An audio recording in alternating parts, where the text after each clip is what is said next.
Hey, welcome back to another one of these. Oh boy, I got a treat for you. In case you can't tell from how aggressively I'm cutting this paper, I was not in a good mood when I made this. I was having a rough day. So, yeah. I feel like I start every single one of these with I've been working on something else, and then I decided to do this instead. But yeah, I've been working on something else, and I'd hit my limit. So I decided working on this might take away a little bit of the stress. I think I had about 3/4 of my camera battery left, and so I wanted to see what I could do with that. And for 3/4 of my camera battery, it's about an hour and a half.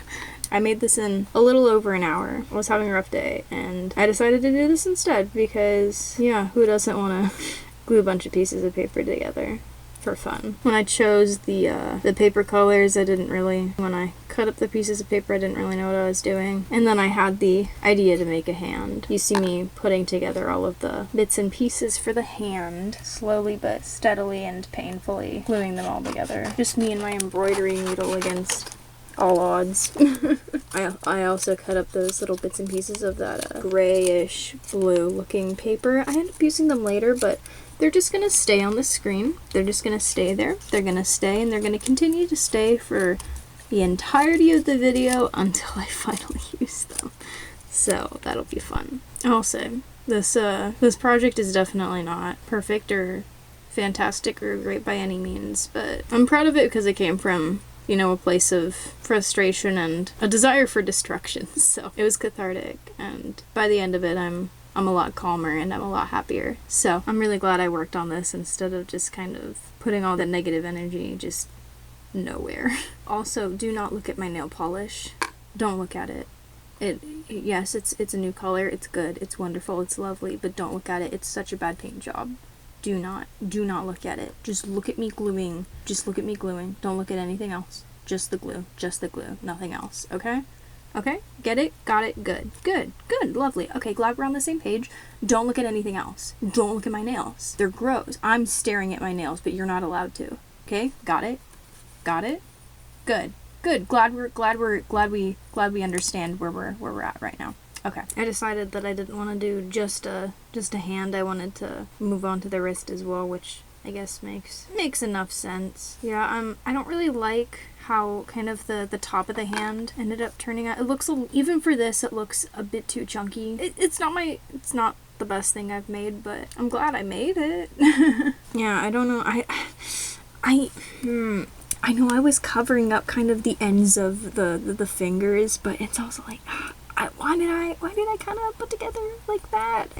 I think I feel like I could have done a little bit better with that. I think when I was making this, I decided that it was like the palm of the hand that you're looking at, but upon watching and editing together the footage, it looks kind of more like the back of the hand. I don't know.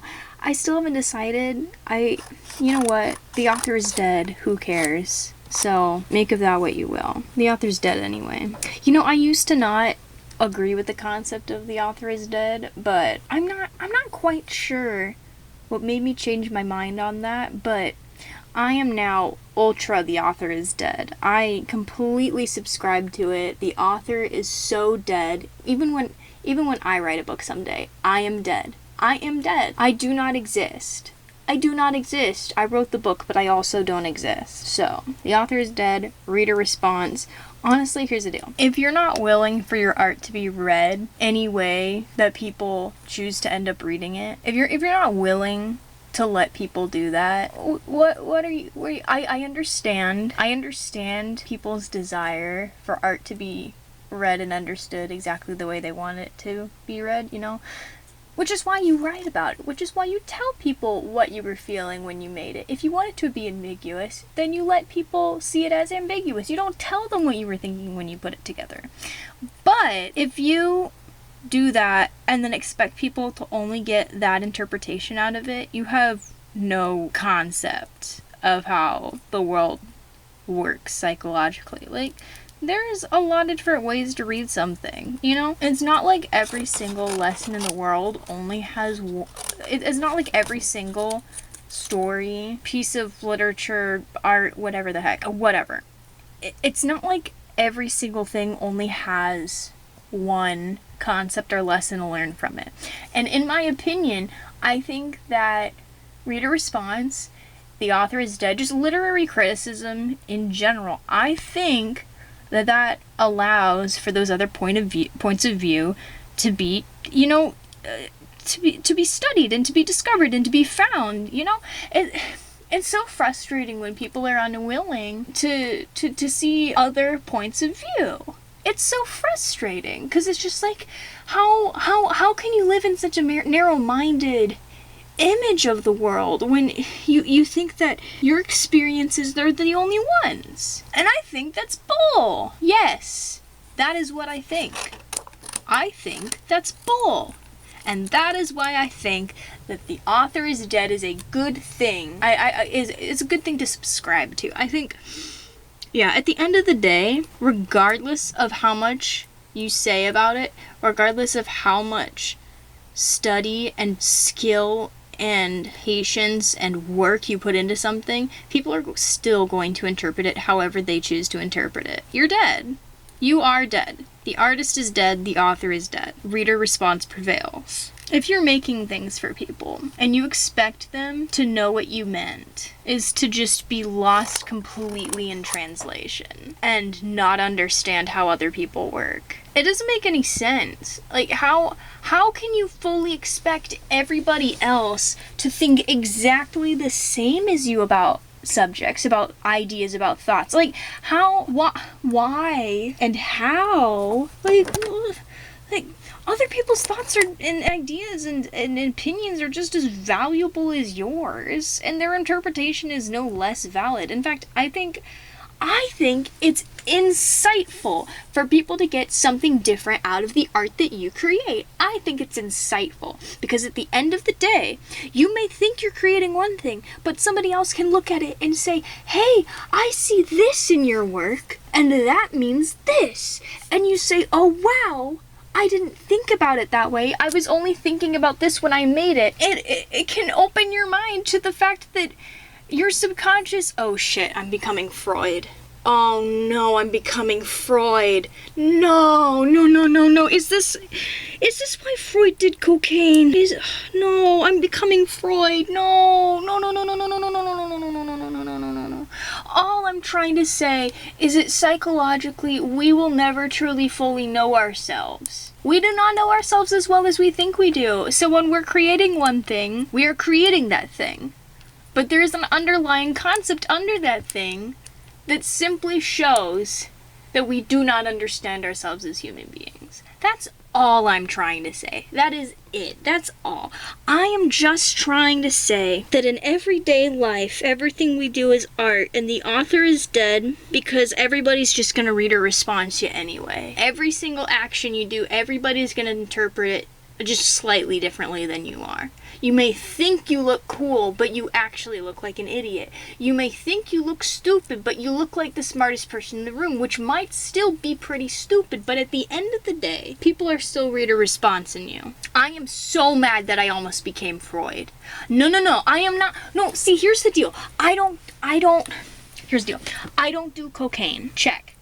I don't do cocaine. I am not Freud. That's not the only reason that I can't be Freud. The other reason is that I am insane. I am crazy. But I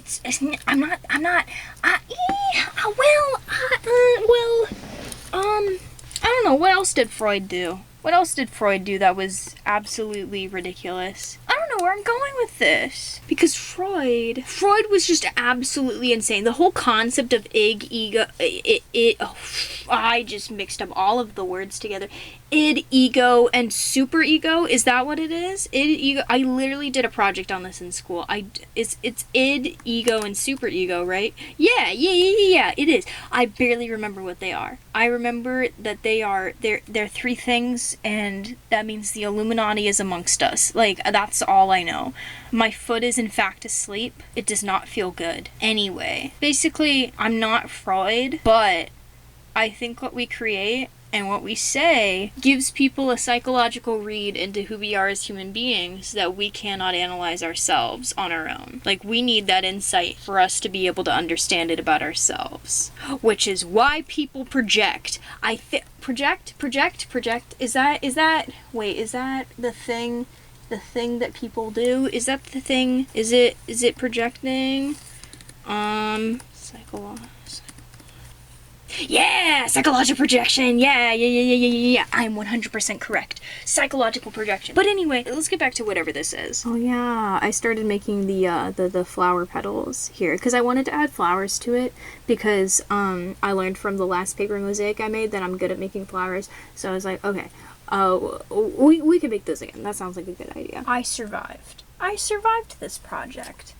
And the thing is that by the end of this project, I'd calmed down a lot more. I was in a lot better of a mood. I think I made this in about, like I said, I made it in about an hour. And, yeah, by the end of it, I was in a lot better of a mood.